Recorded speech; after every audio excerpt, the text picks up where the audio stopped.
आपको पेशेंस सिखाने के लिए आया है दुनिया में। यस, बहुत कुछ सिखाएंगे। And he is an amazing one. Congratulations. आपको एक छोटा सा फीडबैक दे दूं बस।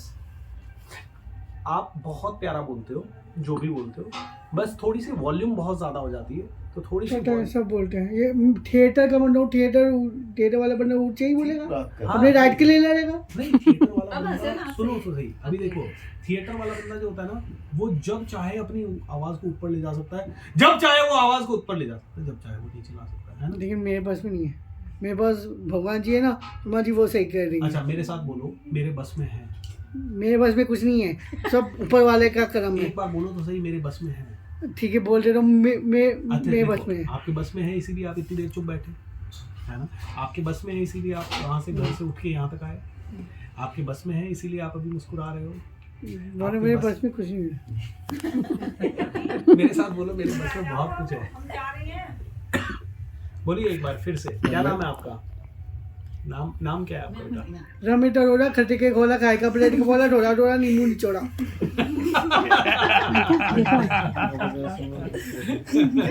रमित। ये गाना में कॉलेज के दोस्तों ने बनाया, मैं स्कूल के दोस्तों ने फेमस किया था। But I like it. तो सुनो रमित, हम वैसे तो सब डेस्टिनी है भगवान के। आज आपका और मेरा मिलना हमारे बस में थोड़ी था। मुझे थोड़ी पता कि मेरे रमित से मुझे पता है, कर्मण्य वाटिका ऐसे माँ फलेशु करता चला, माँ कर्म हेतु भू और बीज कर्मणि। कर्म करो, कर्म की चिंता मत करो। अब इसी फल अब कर्म करो, कर्म की चिंता मत करो। अब सुनो, एक फल काम अपने हाथों में। अब एक काम करते को हैं, भेजना इसी है को क्या? ना भेज दें? गंभीर आवाज में। कर्म करो, कर्म की चिंता मत करो। अच्छा, ये किसके बस में था गंभीर आवाज में बोलना? ठीक है, ये है। मैं बताऊँ तो बताओ, अब बताओ, आप मानते हो कि नहीं कि मेरे बस में है? तो बोलो मेरे बस में है। मेरे बस में है। How wonderful. That's what I like. बहुत बढ़िया। मैं भी भगवान जी पे भरोसा रखता हूँ। मस्त स्टोरी सुनाओ आपको। मैं जब बचपन छोटा था तो किसी को नहीं बैठने दिया था घोड़े ऊपर, सिर्फ मेरे को बैठने दिया था माता रानी ने, कि जा बेटे, तू ही मेरा असली बेटा है और मैं तेरे हमेशा साथ हूँ। आपका पता है बॉडी लैंग्वेज बहुत अच्छा है, जब बात करते हो तब कॉन्फिडेंस बहुत अच्छा है। पता है, पहले ही आ चुका है। बस ये है कि अब ना थोड़ा तेज बोलता हूँ, आई नो। मुझे अपना थोड़ा टेम्पो कम करना है, वो कोशिश भी करता हूँ। कोशिश नहीं, हमारे बस में है। कोशिश नहीं करना है, बस करना है। कोशिश करते हैं ना तब हम नहीं करते हैं। हमें बस अपने आप को रिमाइंड कराना है कि और किसी के लिए नेगेटिव नहीं बोलना। ठीक है, किसी के लिए गुस्सा है तब भी नहीं बोलना, क्योंकि वो कर्म है ना, पलट के आते हैं, हमारे पास ही पलट के आ जाता है। जैसे ही मैं आपको बताता हूँ, एक व्यक्ति ने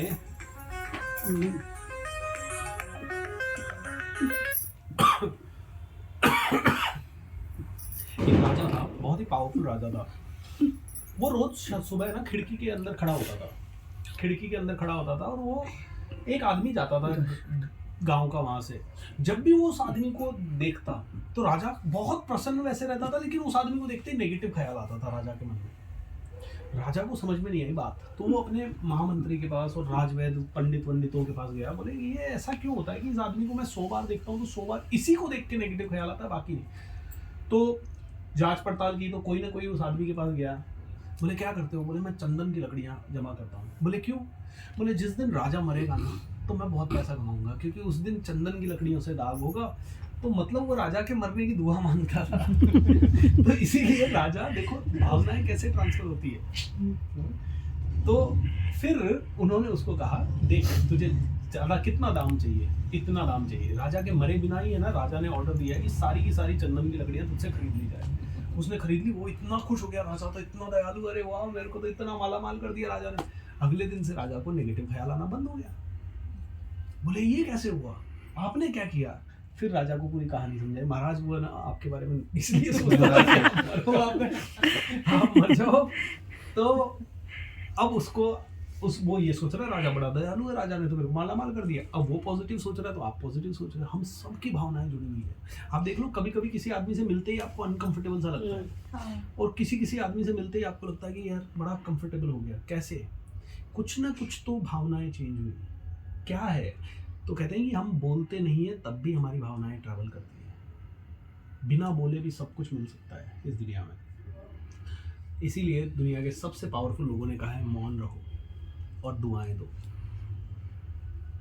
हमें लगता ये है लाइन आखिरी आपके लिए उसे समझाना। हाँ, सच में तो दूसरों को सिखाना चाहते हो, सबसे ज्यादा हमें इम्प्लीमेंट करना होता है। वो बिल्कुल ठीक बात है, क्योंकि बिल्कुल मैं ठीक क्या कर बात रहा है। हूँ, देखिए मैं आपको सही बता रहा हूँ, उसकी डेस्टिनी उसे गाइड करके सही जगह पहुंचा रही है। हमारी जिंदगी में बहुत पेशेंस लाना, I know you might be losing patience many times, या कभी कभी वो पॉजिटिव लगता है, है। वो पॉजिटिव है। हाँ सर तो बहुत पॉजिटिव है इनका ये होना। लेडीज वाला प्रॉब्लम है। नहीं नहीं, वो पॉजिटिविटी जैसे अभी इन्होंने कोई चीज गाइडलाइन करी, उसी पे वर्क हो रहा है, हाँ हाउ वंडरफुल, उसी पे वर्क हो रहा है। एक्सीलेंट, सेम वर्किंग जो है ना मेरी, हाँ वैसे ही उसी पे ही चल रही है। जी। क्योंकि ये वो बच्चा conscious आज होती है। 24 साल का हो गया। सब पता है खैर अभिषेक, और आपको तो पता ही है खैर जीवन। नहीं नहीं भैया, वो तो सबके कहीं ना कहीं परिस्थिति रहती है, बट ये इंटेलेक्चुअली बहुत स्ट्रांग है, ये बात श्योर है। नहीं, वो हाँ, तो- बहुत स्ट्रांग है। चलो ठीक है जी, तो thank चलिए you, ऐसे thank you करेंगे, so- लास्ट हाँ। थिंग ऐसे करो सभी लोग, ठीक है मैं आपको प्रसाद दे रहा हूँ, ठीक है? सर कुछ क्वेश्चन इधर भी है पीछे। सभी लोग प्रसाद ले लो, बोलो जीवन में जो भी मिला है वो प्रसाद है। जीवन में जो भी मिला है वो प्रसाद कम है। मिला या ज्यादा मिला, कम मिला या ज्यादा मिला, अच्छा मिला या सड़ा हुआ मिला, अच्छा मिला या सड़ा हुआ मिला, बहुत मीठा मिला या फीका मिला, बहुत मीठा मिला या फीका मिला, लेकिन जो मिला वो प्रसाद है। लेकिन जो मिला वो प्रसाद है। प्रसाद को हम क्या करते हैं, हाउ वंडरफुल, जो भी मिला प्रसाद, जो भी मिला, जब प्रसाद का एक कण भी मिलता है तो हम भगवान के कृतज्ञ हो जाते हैं।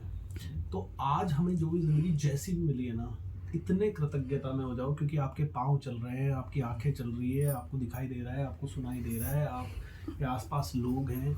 लेकिन कई लोग ऐसे हैं जिनके हाथ पांव तोड़ के जेलों में डाल दिया गया है। कई लोग ऐसे हैं जो चल नहीं सकते, ब्रेथ नहीं कर सकते, सांस नहीं ले सकते, देख नहीं सकते, बोल नहीं सकते, कुछ बता नहीं सकते, लाइलाज बीमारियां हैं, बीमारियां पकड़ में नहीं आ रही है, 10-10 सालों से डॉक्टर्स के चक्कर लगा रहे हैं, हर महीने किनके डायलिसिस हो रहा है, किसी का क्या हो रहा है, किसी के ऐसे झगड़े हो रहे हैं घर परिवार में कि माथे फूट रहे हैं, गाली गलौज हो रहे हैं। हमारी ज़िंदगी में ऐसा कुछ नहीं है, मतलब हमें जो मिला है वो प्रसाद है। अभी इसमें भी खुश नहीं रह सकते ना, तो फिर तो जो भी मिलेगा उसमें भी कभी खुश नहीं रह पाएंगे, क्योंकि हम एक संस्कार डेवलप कर रहे हैं ना खुश होने का।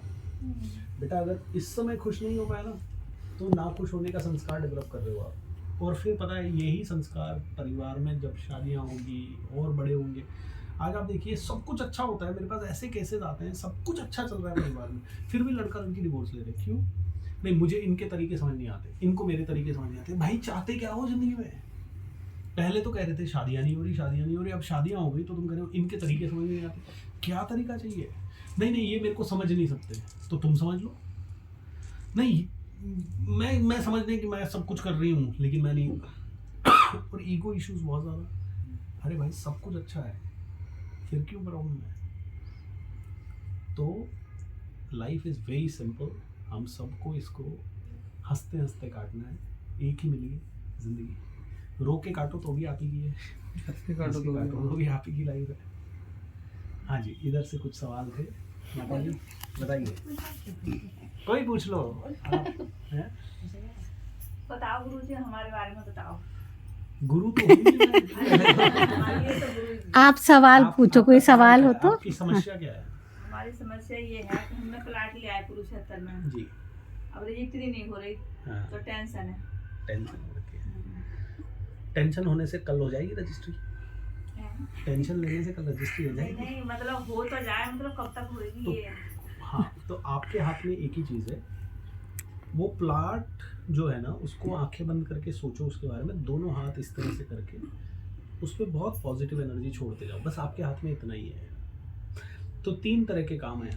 आपका काम चिंता करना नहीं है, उसको दुआएं देना है, ब्लेसिंग दो उसको। ऐसे सोचो कि आपके हाथों से ऊर्जा निकल रही है और उस प्लाट में पॉजिटिव ऊर्जा जा रही है, भगवान उधर विराज रहे हैं, ठीक है, न्याय करने के लिए। ये आपका काम हो गया। उस प्लाट पे जिसने कब्जा कर रखा है या जो उसका रोड़ा अटका रहा है, जो भी उसकी रजिस्ट्री नहीं होने देगा, वो आदमी को अपना काम करने दो। वो लड़ेगा चिढ़ेगा, क्योंकि आप उससे और क्या कर सकते हो। और तीसरा काम है भगवान का काम। हेलो आप अपना करो, भगवान को अपना करने दो, हेलो, उस आदमी को हाँ, अपना करने दो। अब मान लो कोई इंसान आपके हेलो। कोर्ट में घोड़े अटका रहा है, हाँ आपके पास एक ही तरीका है, लीगल तरीका, मैं बताती हूँ, तू नीचे लगा ले अभी ज़्यादा आधे लीगल कर सकते आधे आशी आंटी आई हैं हो। लेकिन बताती ये हैं। गलतियां